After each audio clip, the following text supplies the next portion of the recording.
I was born on the Piikani First Nation. My grandmother looked after me and taught me language. She taught me who I was. She taught me who Creator was. Métis tradition and culture has been a part of my life since I was born.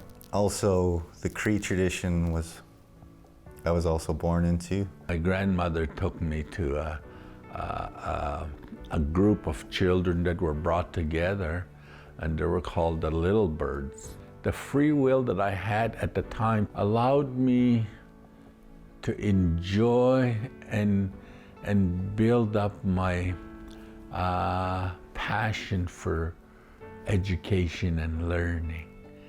And that free will helped me to give me an identity that I was proud of, and to know my language, my culture, and who I was. I was adopted as a young kid. I was adopted into a traditional Cree family, and they brought me into the sweat lodge, healed me, and I owe my life to the sweat lodge. I was about 5 years old when I was brought to residential school. My grandmother in our language told me that I was gonna go have an education. But then she said, "Kya kutupi." Kya kutupi means you're gonna go and live in education. So that was puzzling. I never learned about residential school until my early 20s. And it really opened my mind up to the way my parents live, their behaviors, the way they're conditioned, and how I was treated because of what they went through. The teacher came along and asked me my name. I said, Awakasina, and that was my name, Dear Chief, Awakasina. And all I heard was a smack, and all these feelings came out. I thought, whoa, guilt, shame, embarrassment. It wasn't until my later years I was briefed on the history of my people and what they went through, and you find some truths that are hard to swallow. So that's the day I realized I put my grandmother, my family, my language, my oral systems, Creator, I locked them all in my head and didn't say anything anymore. What really happened to our culture? And what are we doing to preserve it? Assimilation started, a transformation by conforming. I spent my 9 years at residential school. That education wasn't free will. That education was fear. I never realized how much people it affected until people actually said, hey, it happened to me too. The main memory I got from residential school was learning how to read and write and speak English. And surviving and living in an institution rather than a home. The impact is heavy. There's a lot of residual energy. There's a lot of grief. Traumas are feelings, and when those feelings hit, you might want to do the right thing, but when a trauma hits that has feeling, it makes you do the wrong thing automatically. Like, I know I should hug my kids, but to hug them, trauma hits me that abuse is going to happen, so to protect them, I wouldn't hug them. There was a lot of people, and including myself and my wife, we got married. And as we had kids, we had no examples of parenting because we grew up in the institution. These parents never got the chance to be parents. So when they get their kids back, it's a little different, right? And then the kid that got taken away and put back into his family, now he's set in a world of confusion, clash of worlds, and then, the cycle continues. Traumas came with anger. I drank and I fought, and I was doing all the things to deal with that trauma, that anger, but yet I was doing the wrong thing.